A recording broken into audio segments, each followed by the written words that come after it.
What we're looking at today is how to change from light to dark mode on your Mac and vice versa. When you set up your Mac, you'll often be given the opportunity to choose light and dark mode, and you have to make that decision relatively quickly before you can proceed. And you might not like what you've got in the end, or you might just want to know a little bit more about it.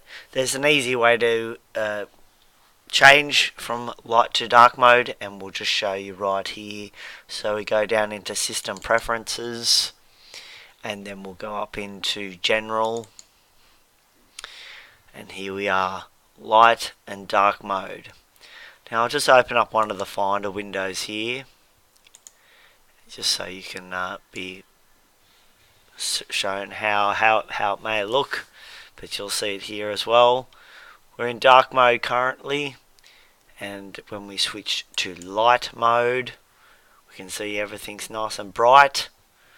Dark mode's nice and dark.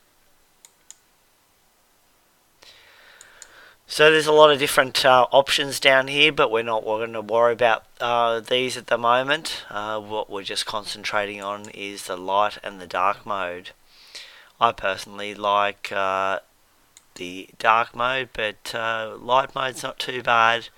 So if you want to change, have a little experiment. Never fear, it's easy to change backwards and forwards.